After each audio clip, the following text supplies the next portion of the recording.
Hoje nós vamos falar sobre o capítulo 15 e 16. São dois capítulos bem interessantes. Aí a gente faz assim, Adriana, todos os microfones a gente deixa eles no mudo, né, mutados, e quando a pessoa quer falar, pode só clicar em abrir o microfone, que aí eu sei que a pessoa quer falar. E aí eu vou ter, hoje à noite serei eu o facilitador, então eu sei que a pessoa quer falar, eu sou no computador, então eu vejo todo mundo aqui. E aí eu vou dar a palavra, passo a palavra, olha, pode falar, Adriana, né, estou todo ouvidos aqui. E a gente transmite, provavelmente você está vendo a minha tela aí, né, capítulo 15, a visita materna. Foi um capítulo bem interessante que eu gostei de fazer. E qualquer dúvida pode perguntar mesmo, tá? Não é só perguntas, não é só dúvidas. Se você tiver um entendimento diferente do que eu tive, do que a Rita teve, ou de qualquer uma das outras pessoas teve, pode abrir o microfone para falar também. Aqui é um estudo, é participativo, ele não é uma aula. Tá? A ideia não é trazer uma aula, mas um estudo para a gente trocar experiências. E terminando aquele passeio que ele fez com Lísias, aquele atendimento que ele teve com o Clarencio, né, que Clarencio deu uma ajeitada no rumo do André Luiz, vamos dizer assim, né, conduziu ele novamente para o ensinamento, para a questão do esforço pessoal e do trabalho. Ele coloca essa observação que eu achei interessante.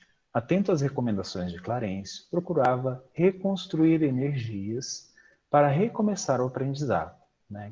De acordo com aquela entrevista, a gente viu que ele queria ser médico, né, lá no plano espiritual, isso não era possível para ele ainda. O entendimento que ele tinha da medicina era aplicável aqui na matéria.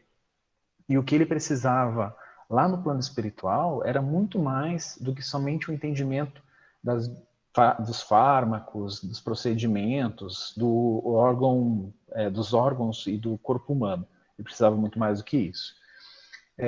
No outro tempo, talvez me sentisse ofendido com as observações aparentemente tão ríspidas que o Clarencio fez, mas naquelas circunstâncias lembrava meus erros antigos e sentia-me confortado.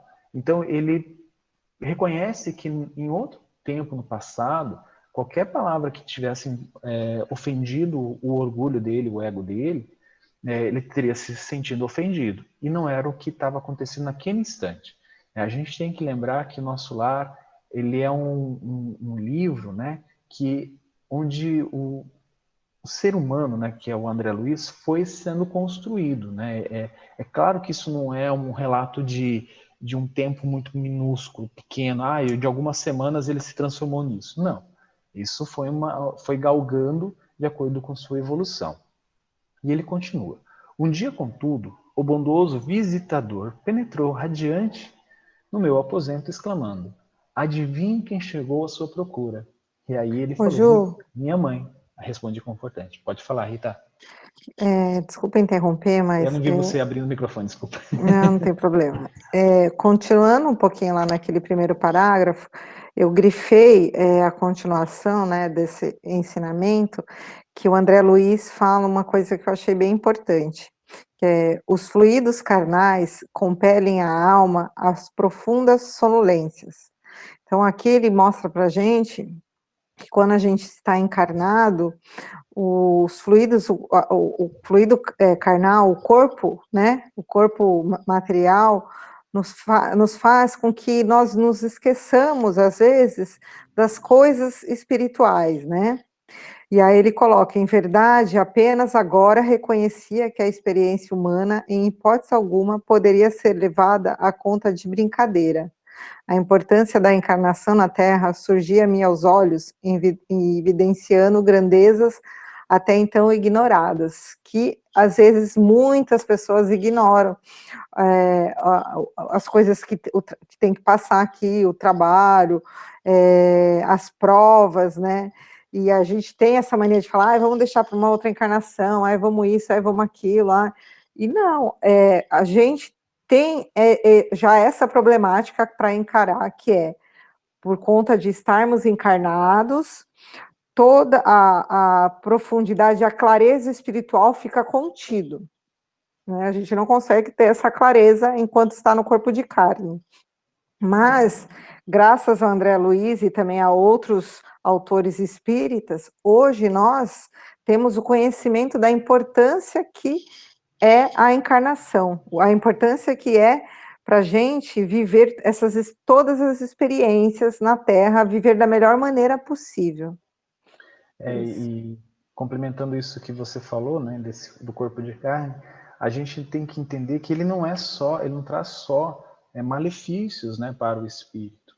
Ao contrário também, ele faz assim, ele barra muitas das nossas maldades, né, e também e traz muito aprendizado. A gente estava discutindo hoje, a gente estava lendo nos Domínios da Mediunidade, uma coisa interessante. Eu estava ouvindo o estudo do Levítico e o Haroldo citou o Brasil, Coração do Mundo, Pátria do Evangelho. E ele fala que Jesus falou para Ismael pegar todos aqueles sofredores, como é que é? Sofredores e angustiados lá da Europa, né, dos países europeus, e trazer tudo para o Brasil. Então, ele brinca, ele fala assim, gente, não vão achando que a gente já é espírito bonzinho, que merece muita coisa, que nós todos somos sofredores e angustiados.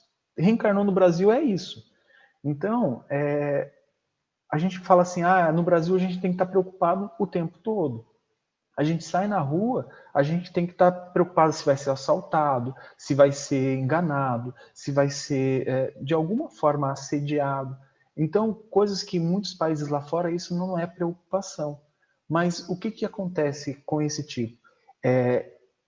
Esse reencarne, ele exige mais vigília do espírito. Então, o espírito tem que estar mais atento. Né? Então, a gente está desenvolvendo isso que nós ainda não aprendemos a desenvolver nas vidas anteriores.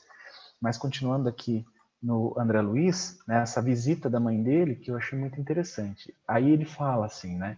Beijei-a repetidas vezes, apertei-a nos braços, misturei minhas lágrimas com as suas lágrimas. E não sei quanto tempo estivemos juntos, abraçados. Afinal, foi ela quem me despertou do enlevo, recomendando: Vamos, filho, não te emociones tanto assim. A alegria também, quando excessiva, costuma castigar o coração. Eu achei muito interessante essa atitude dela de acabar com aquele enlevo, porque aquilo, André Luiz estava realmente matando a saudade, mas aquilo começou a atingir partes muito profundas do seu coração, e aí ela trouxe um ensinamento importante para ele. A gente tem que lembrar que a mãe do André Luiz, ela já estava em uma esfera de entendimento maior, né? Ela já estava um pouco acima, vamos supor assim na escala espírita, né? Um pouco acima do nosso lar. O nosso lar, os espíritos que estão ali alcançavam até um certo nível, e ela estava acima disso, então ela já tinha um entendimento maior sobre o amor, sobre a fraternidade, sobre a caridade. Então, o que acontece? Aqui, quando ela fala assim, não te emociones tanto assim, a alegria também, quando excessiva, costuma castigar o coração. O que acontece? Ele ia ficar tão preso àquela alegria que ela sabia que ela não ia ficar muito tempo lá. Então, ele ia ficar meio que viciado naquilo, e isso poderia castigar muito o coração do André Luiz, não dela. Ela já tinha um entendimento maior sobre essa questão da fraternidade, da caridade que ela tinha para com o filho. É claro que a gente vai ver um pouco para frente ela falando sobre as dificuldades que ela também enfrentava com esse encontro e algumas características desse encontro. E ela continua, né? Nunca saberemos agradecer a Deus tamanhas dádivas. O Pai jamais nos esquece, meu filho. Que longo tempo de separação.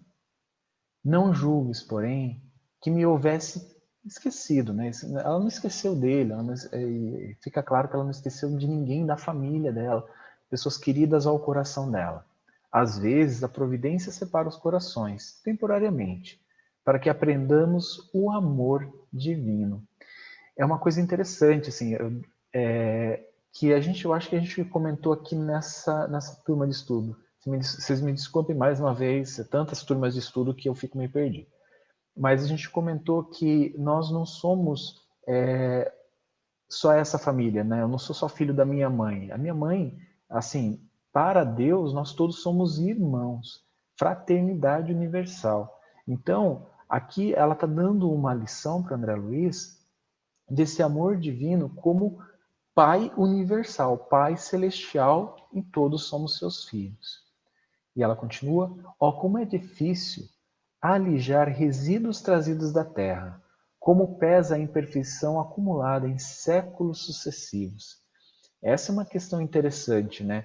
Nós vamos trabalhando essas nossas imperfeições, essas dores da alma, esse apego, né? Porque aqui a gente tinha um caso, né, que poderia ser agravado de apego do André Luiz para com a mãe dele, e ela comenta isso, né? Como pesa a imperfeição acumulada em séculos sucessivos.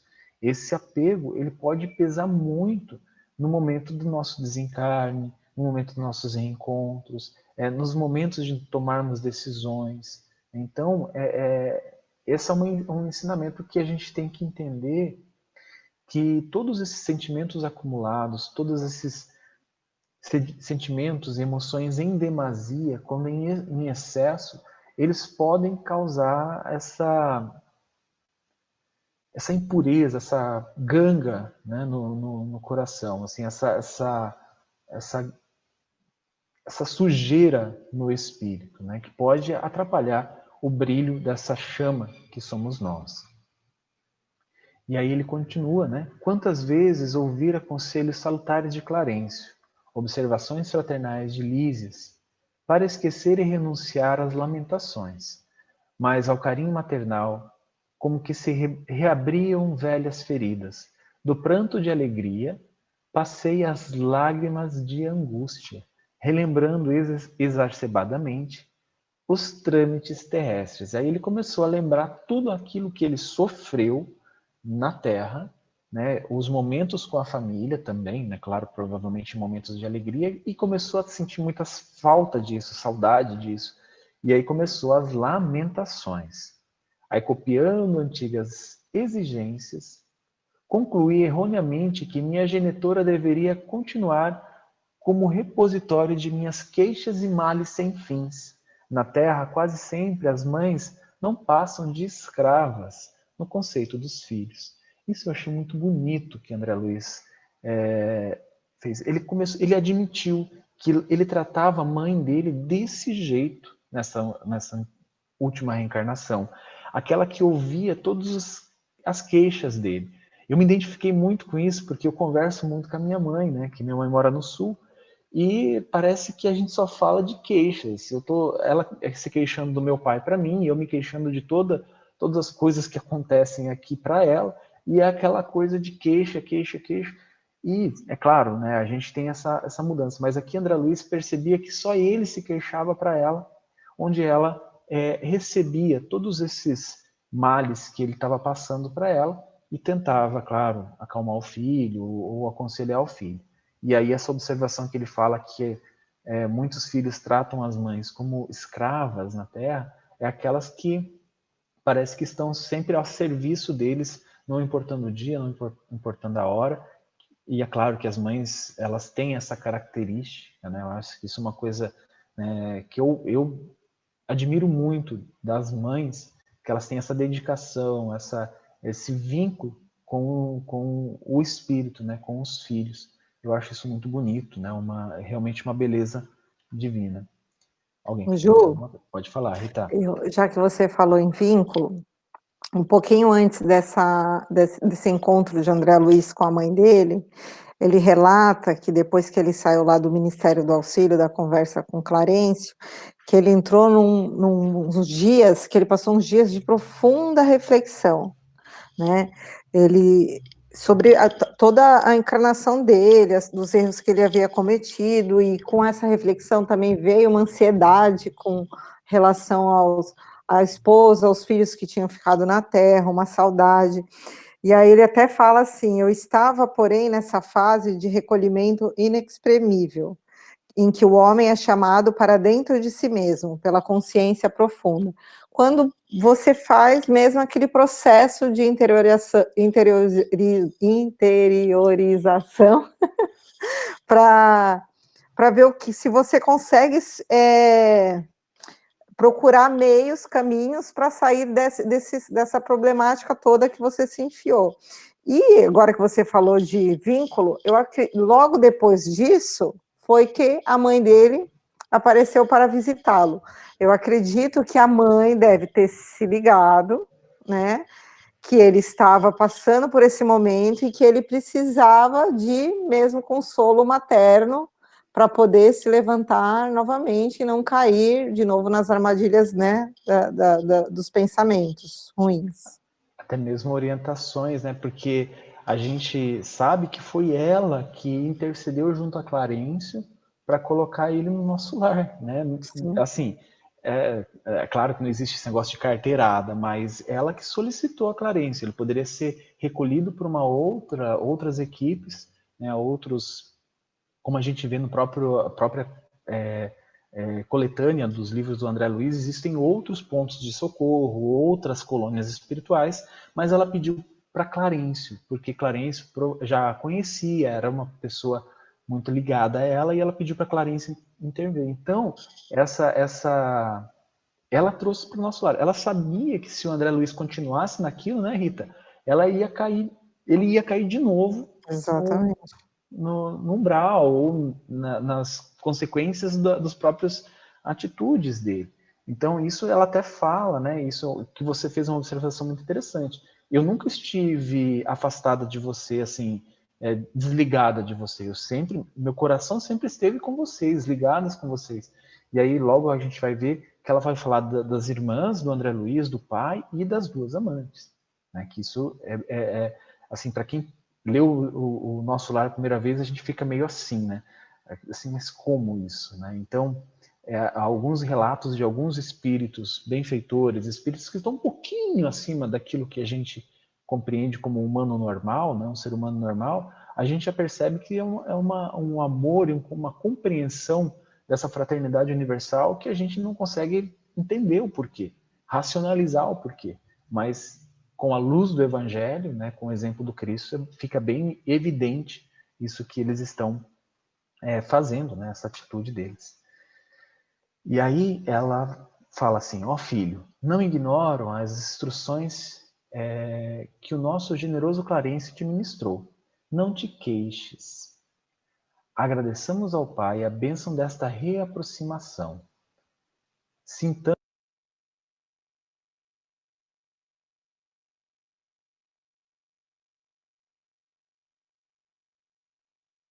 Ju, você está sem som. Mutou. Gente, será que eu cliquei em alguma coisa aqui? Desculpa. Aí ela fala, né? Agradeçamos ao Pai a bênção desta reaproximação.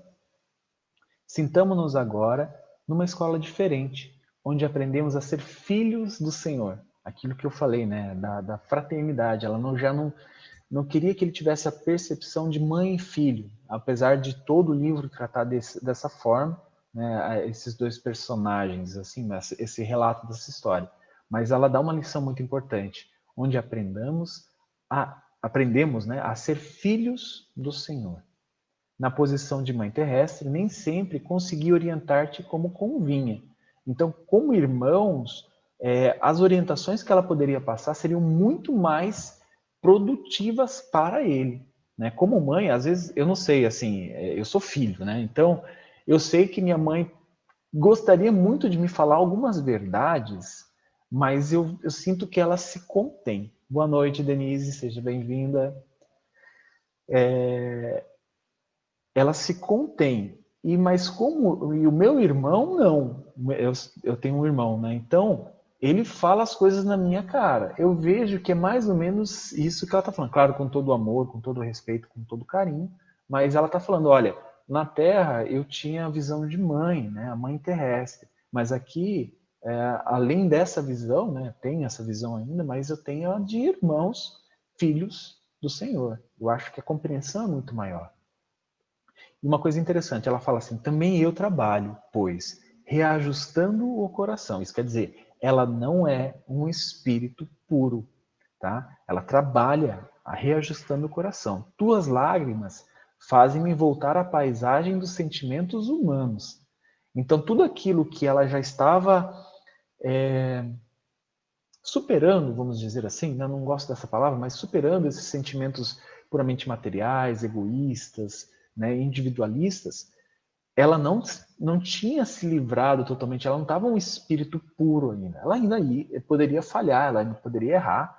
Por isso que ela falou, esse choro, essa afeição, toda essa demonstração, elas podem me fazer cair, né? Me fazem voltar àquela paisagem. Então, trazendo todos esses sentimentos à tona no seu campo mental. Aqui. Aí ela fala assim, lágrimas e úlceras constituem o processo de bendita extensão dos mais puros sentimentos. Esses gestos são perdoáveis nas esferas da carne. Aqui, porém, meu filho, é indispensável atender, antes de tudo, ao Senhor. Né?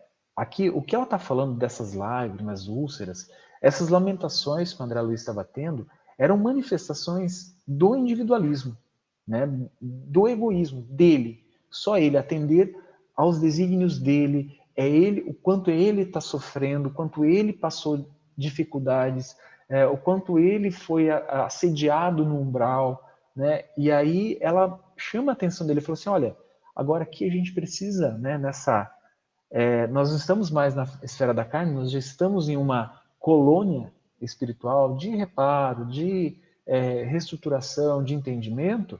Aqui a gente precisa atender, antes de atender o nosso egoísmo, antes de atender as exigências do nosso eu, ao Senhor. Atender ao Mestre Jesus no seu Evangelho. E eu terminei o capítulo 15. Alguém gostaria de comentar alguma coisa desse capítulo? Que eu esqueci de comentar, ou que eu passei muito por cima, ou que eu comentei errado? Não?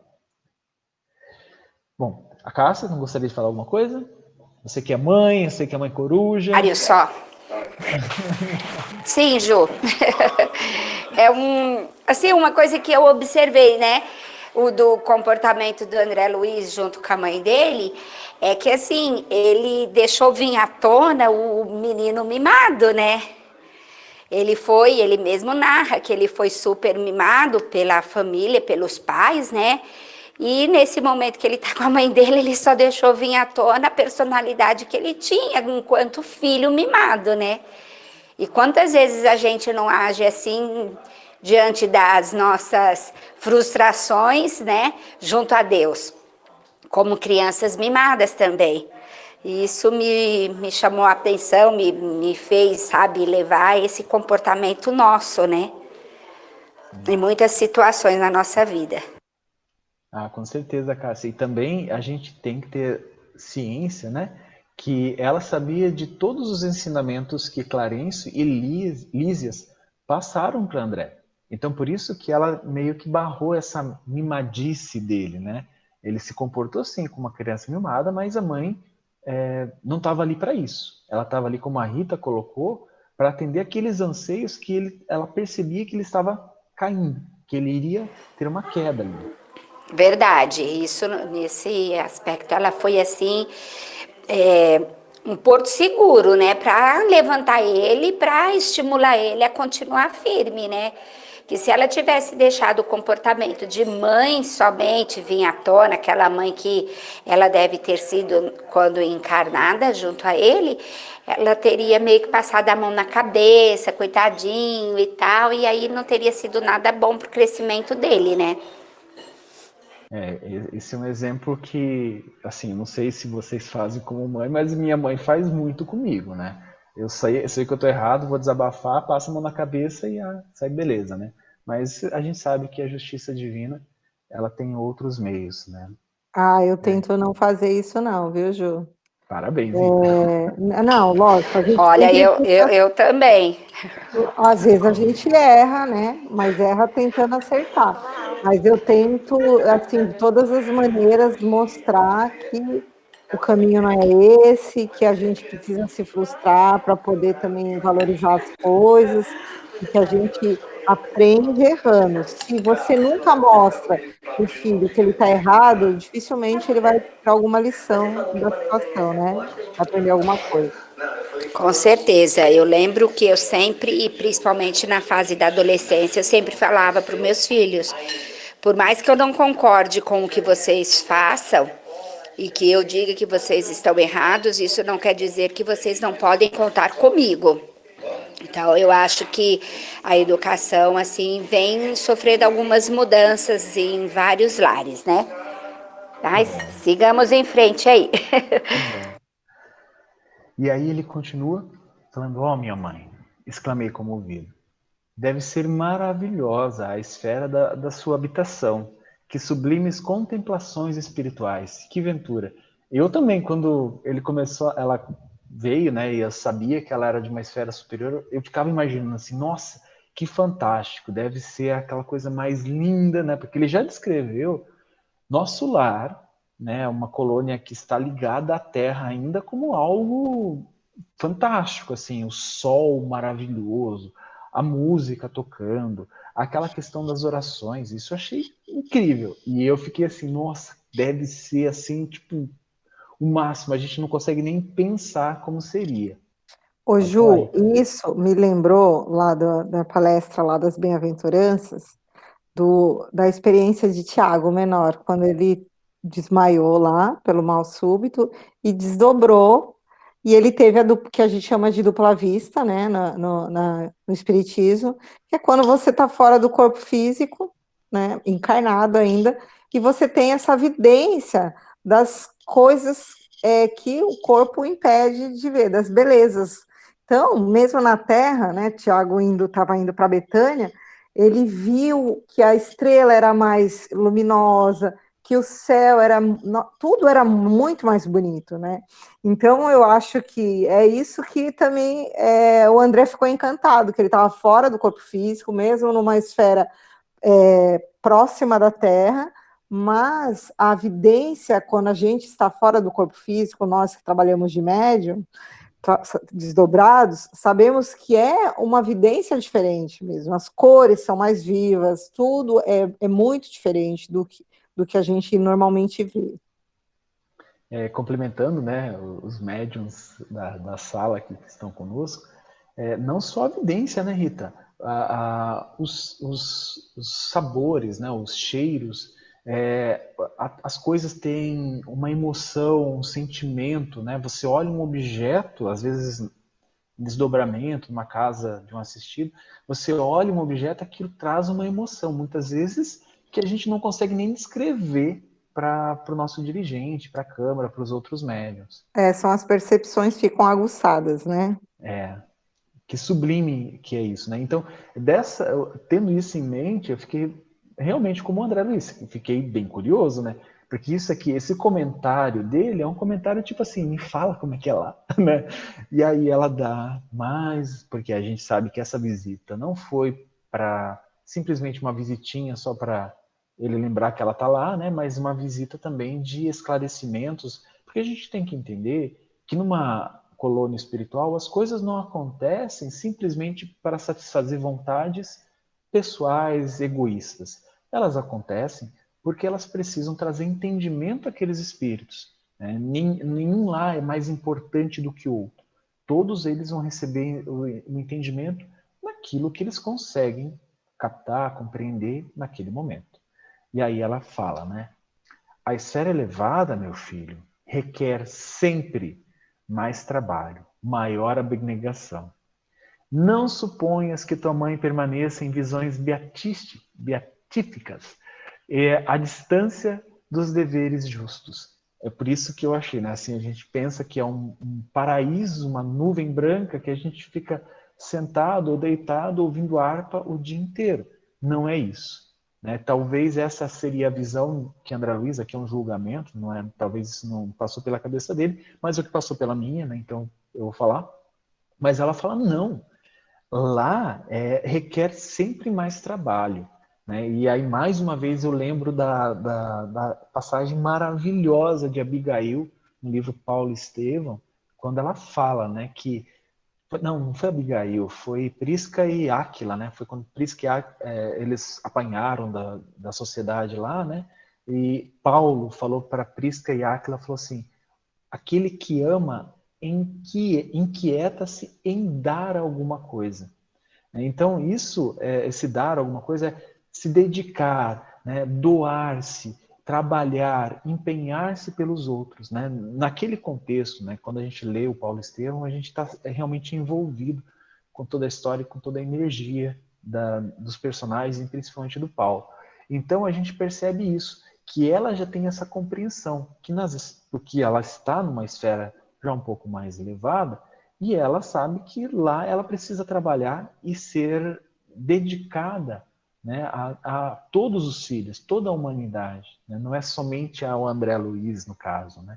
E aí ela falou assim, não pense que eu vou estar afastada dos deveres justos, de tudo aquilo que ela precisa reparar, de tudo aquilo que ela pode doar, né? Porque aqueles que muito têm realmente precisam doar mais, né? Assim, na questão de amor, de fraternidade, de caridade, um benfeitor, né? Devo fazer-te sentir, no entanto, que minhas palavras não representam qualquer nota de tristeza, quando ela estava conversando para ela, na situação em que me encontro. É antes revelação de responsabilidade necessária.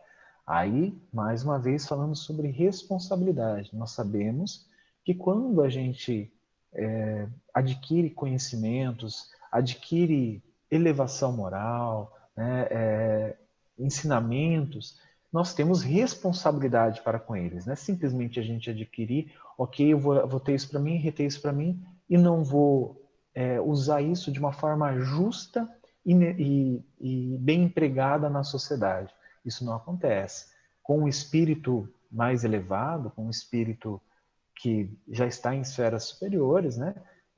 Isso é uma responsabilidade que ela entende a necessidade dessa responsabilidade.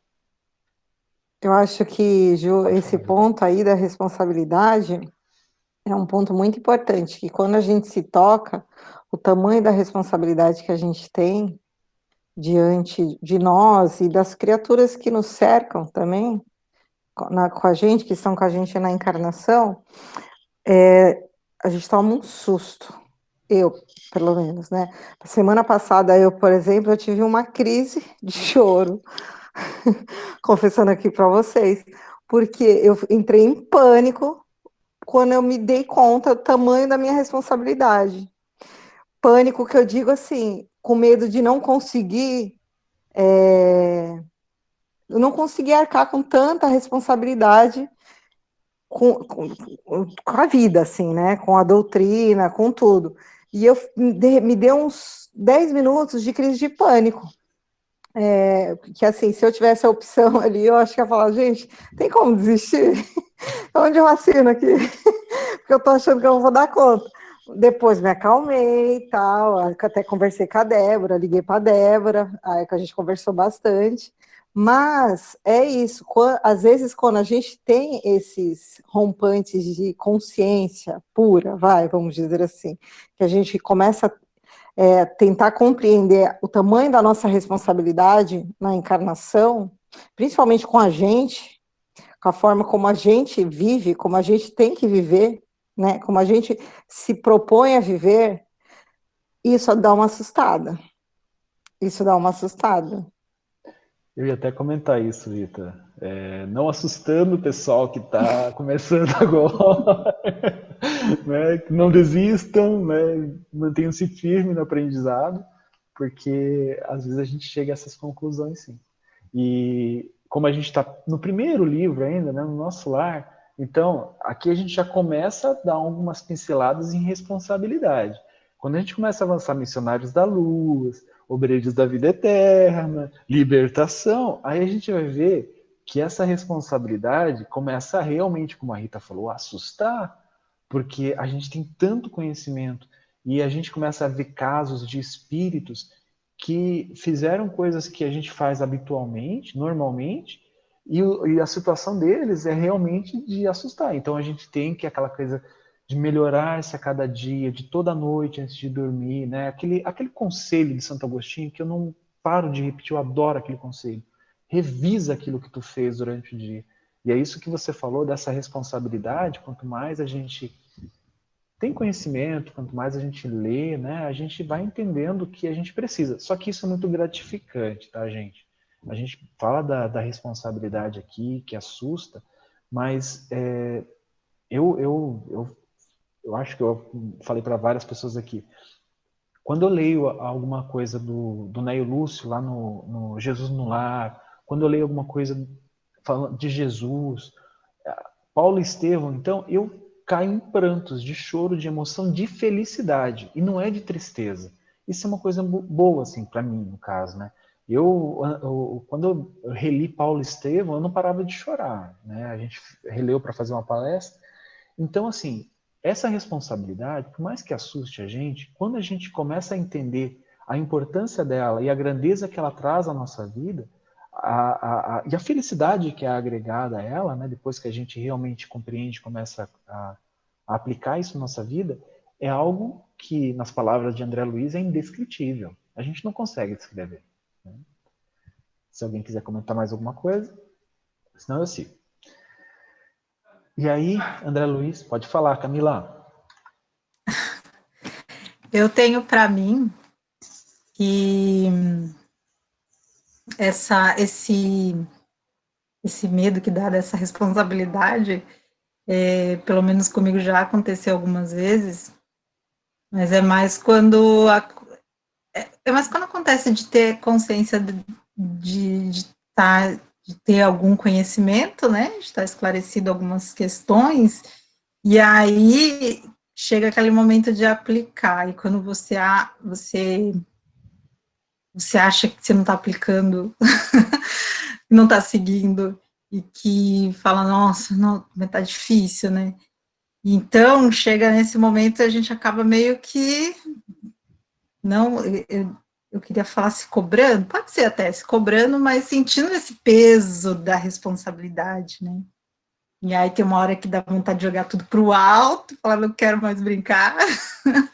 Só que aí, eu acho que são momentos, né? E tem uma hora que a gente para e pensa, não, porque a gente sabe que o caminho é longo, né? E a gente tem mais é que seguir adiante. Lógico que vão ter momentos assim, mas no meu ponto de vista, assim, para mim, eu entendo que é mais nesses momentos, no momento de aplicar, no momento de aplicar na prática, mesmo que a gente aprende que aí a gente sente esse peso da responsabilidade, assim. Sim, sim. A responsabilidade, gente, é uma coisa que vocês vão ouvir praticamente em todos os livros aqui do André Luiz, tá? Então, preparem-se para a gente compreender bem profundamente o que é essa responsabilidade. E aí André Luiz pergunta do pai dele, né? E aí ela fala assim, ó, teu pai, há 12 anos que está numa zona de trevas compactas no umbral. Na terra, sempre nos parecera fiel às tradições da família, arraigado ao cavalheirismo do alto comércio, a cujos quadros pertenceu até o fim da existência, e ao fervor do culto externo em matéria religiosa, mas no fundo era fraco e mantinha as ligações clandestinas fora do nosso lar. O que eu estava falando é aquelas que o pai dele, né, o marido dela, por fora, exteriormente, para a sociedade, ele aparentava aquele cristão que amava a família, que era bem dedicado, que era um comerciante de sucesso, que era uma pessoa que até Humberto de Campos, ele descreve no capítulo do livro Luz Acima, como aquela coisa perfeita, que não tem como ele não ganhar o céu. Né, na concepção católica, ele vai para o céu com certeza, ele vai estar ao lado de Deus, assim que desencarnou. Só que ela coloca uma palavrinha aqui que muda tudo, externo. Era só por fora, porque por dentro ele não era assim.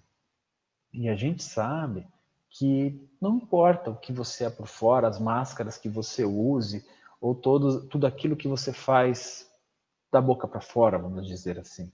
O que importa é realmente dentro de você. Teu sentimento, tua vida mental, né, as tuas vontades, a tua fé, né, todos os seus desejos, tudo isso soma, né, soma tudo, é o teu ser. Então é isso que importa. né? Então, ela conta para ele que ele tinha, para o André Luiz, que o pai tinha ligação fora de casa, com outras mulheres, né? Sendo duas delas as amantes dele. E isso é um relato, né, que é muito, muito interessante, né? Até citei Humberto de Campos, ele fala muito dessas pessoas, né? Nesse livro Luz Acima tem vários casos muito parecidos, né? Um livro de contos, né? Mas se percebe que são mais direcionados tipo entrevistas que Humberto de Campos fez com os espíritos desencarnados lá do outro plano. Então existem vários casos assim, desse jeito. Por fora era aquela pessoa que a pessoa, né? Eu lembro muito quando algumas pessoas da minha antiga cidade, né, a comunidade onde eu vivia, quando elas desencarnavam, né, morriam, né, e era o padre ia lá enterrar no caixão e aí o padre falava, não, ele era uma pessoa tão boa, né, com certeza vai estar ao lado de Deus, a Deus precisa dos seus anjos e tal. Na realidade, não era tão bom assim, né, que a gente conhecia já, né, algumas atitudes. Então, é isso que ela está falando. O que importa, né, o que importava, o que importou, realmente era o que estava por dentro, a manifestação do coração do pai dele e não o exterior, e não a conduta exterior. E aí ela continua, né, muitas entidades desencarnando permaneceram agarradas ao lar, permanecem agarradas ao lar terrestre, a pretexto de muito amarem os que demoram no mundo carnal. Desde minha vinda, então, procuro esforçar-me por conquistar o direito de ajudar aqueles que tanto amo, que tanto amamos. Aqui ela também estava falando das filhas, né, das irmãs do André Luiz e do pai com as duas amantes, né, que estavam ainda muito ligadas à matéria, muito agarradas aos seus sentimentos, aos seus vícios carnais aqui da Terra, né?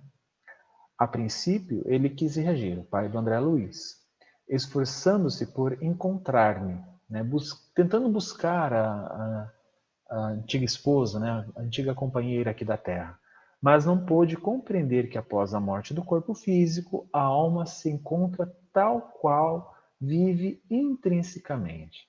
Então, não importava mais o exterior dele naquele instante. O que importava era o que ele ansiava dentro do coração dele.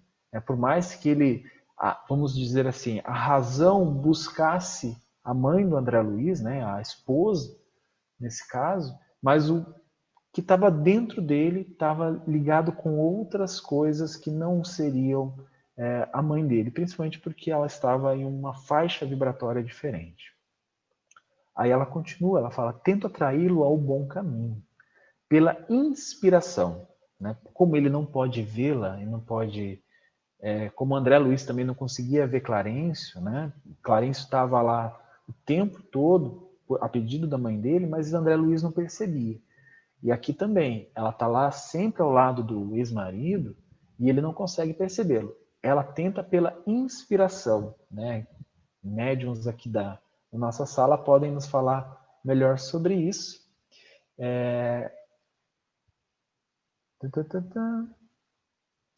Mas apenas consigo arrancar-lhe algumas lágrimas de arrependimento, de quando em quando, sem obter resoluções sérias.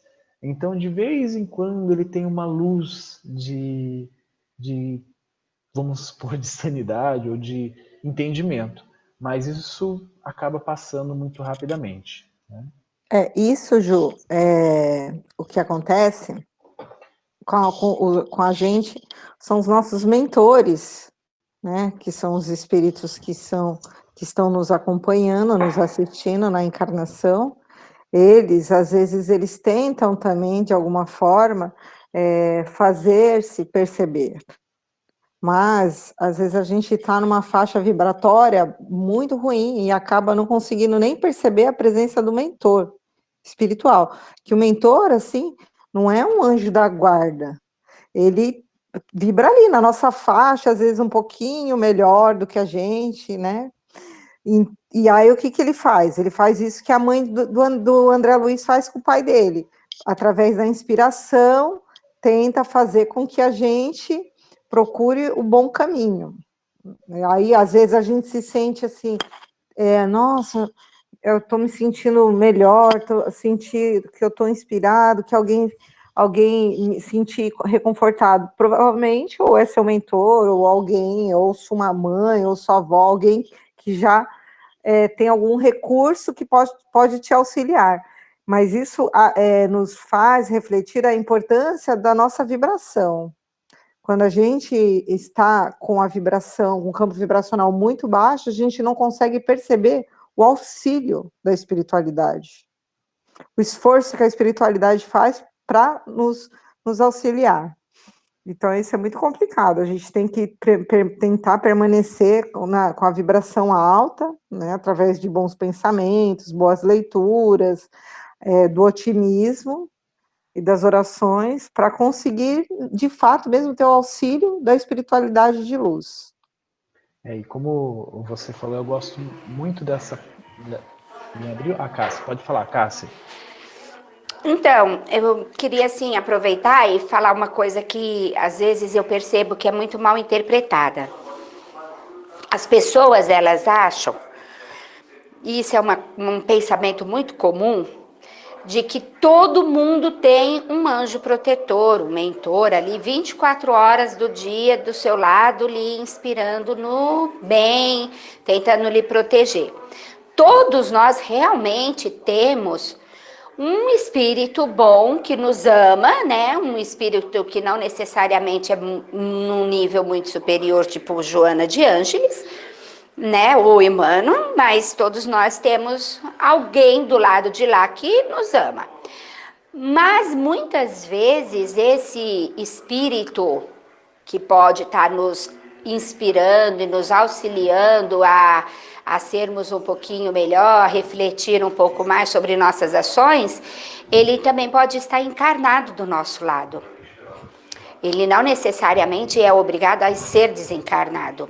Ele pode estar encarnado, como no caso, a mãe do André vai reencarnar, né? Depois, junto ao marido, para poder auxiliar ele e essas duas moças, né, que estão ligadas a ele. Então, ela vai ser um mentor encarnado ao lado deles. Então, às vezes, a gente cria essas ilusões, né? E acaba, muitas vezes, deixando de aproveitar bons ensinamentos de pessoas que estão próximos a nós, encarnados. Excelente, Cássia. Eu ia comentar isso também, essa questão de mentor, né? Muitas vezes quando as pessoas chegam à casa espírita, ouvem isso e falam, nossa, tem um mentor de luz do meu lado, sempre é um espírito super elevado. A gente esquece que todos os espíritos que estão aqui na Terra, encarnados e desencarnados, nenhum deles é espírito puro.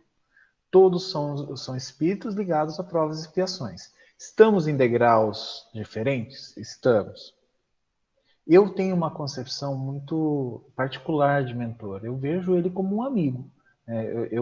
Desde que eu comecei a embrenhar pela senda da mediunidade, né, tenho a graça de poder interagir com o meu mentor, mesmo assim, conversar, vê-lo, falar com ele, ouvir conselhos, né? E eu sei que poucas são os médiuns que têm essa dádiva, né? E eu, graças a Deus, fico muito feliz que eu tenho.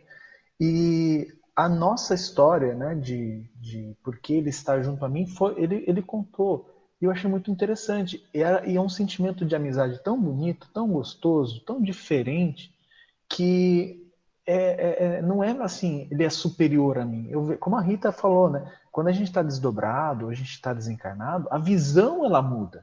Eu vejo que esses espíritos eles têm uma visão muito diferente, porque eles têm mais informações. É claro que muitos, né, como Emmanuel e Joana, que você citou, além de terem visão maior, eles têm entendimento maior, têm conhecimento e também têm missão, né? Você vê, Chico Xavier veio para cá, veio dirigido, né, como mediunidade dirigida por um Emmanuel, né? Divaldo Franco veio para cá, fez essa obra maravilhosa que é a vida dele, dirigida por Joana de Ângeles, né? Então são coisas que a gente tem que entender, assim, todos nós temos aqueles espíritos que são nossos amigos, aqueles espíritos que estão sempre junto conosco, desencarnados ou encarnados. Isso a gente não deveria fazer tanta diferença para a gente. Mas quando a gente é muito imaturo ainda espiritualmente, a gente tem uma visão um pouco limitada, né?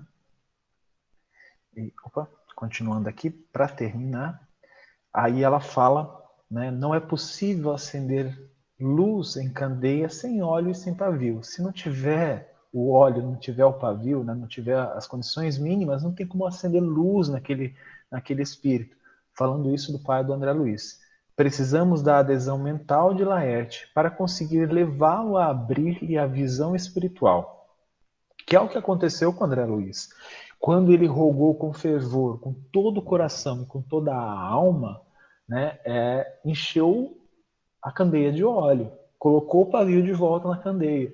E aí onde Clarence conseguiu acender a luz, onde conseguiu fazer-se perceber para André Luiz e conseguiu auxiliar naquele instante. E vocês lembram, né, que ele falou para os outros ajudantes que estavam com Clarence, olha, precisamos alcançar rapidamente nosso lar.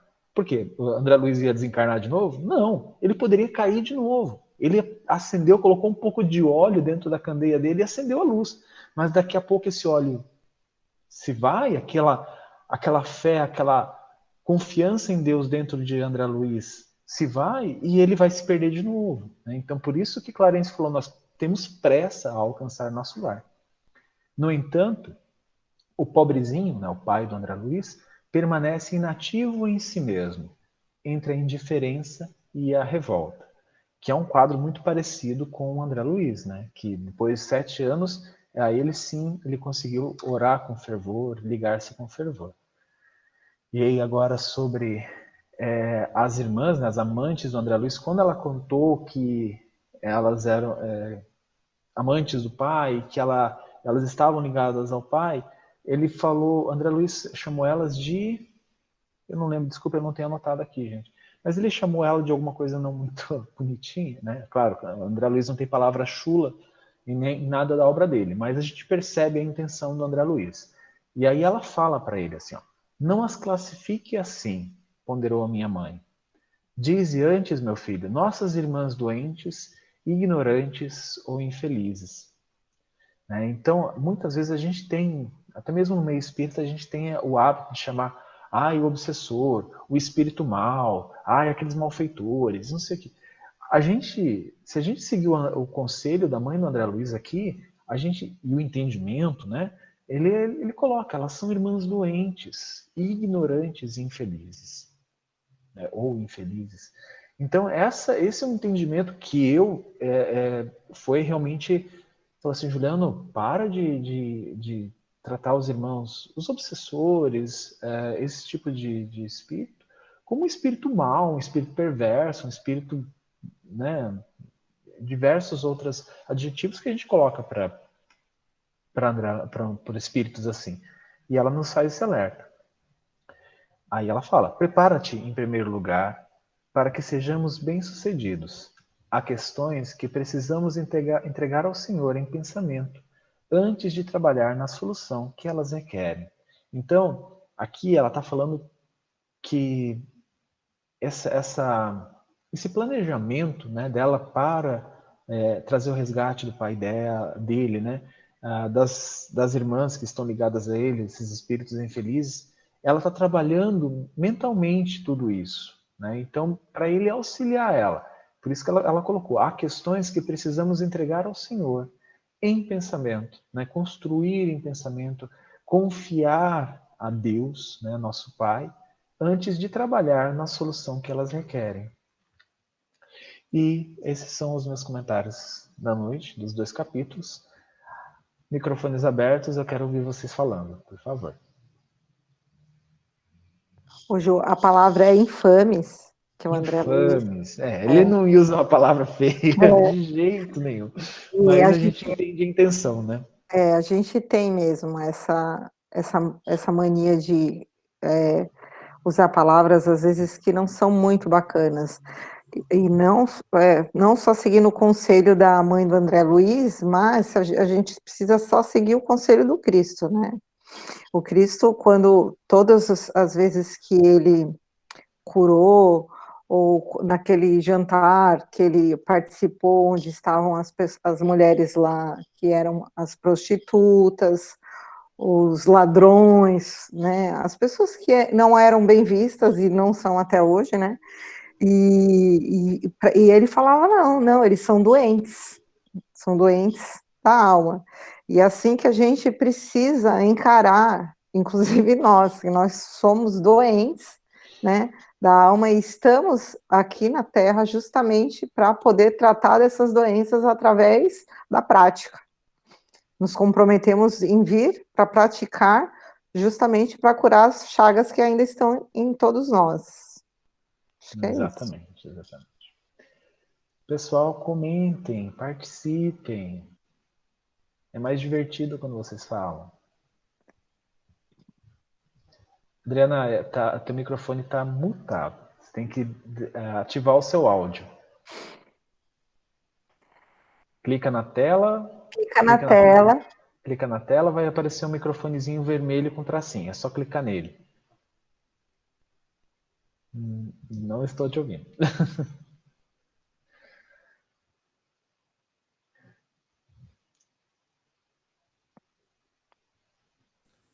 Enquanto a Adriana... Agora. Conseguiu, é isso. Então, no primeiro capítulo eu percebi bem a coisa da dificuldade, né, que as mães têm entre esse limite da abnegação e o carinho e a necessidade e a missão que nós temos de colocar os filhos no caminho do bem, né? E no segundo capítulo eu percebi que ela continua nesse exercício de ao filho que não condene, né, o pai e as pessoas com quem ele se relacionou, porque normalmente o mundo aqui ao qual nós estamos, a gente costuma realmente se apegar àquilo que é cultural, né? Todas as fases históricas tem algo cultural que passa a ser o pecado da vez e a gente acaba, infelizmente, sendo contaminado por isso. E através das nossas encarnações a gente tem que levar essa evolução para que a gente não caia nessa armadilha, né? Perfeito. É isso aí. Obrigado por participar.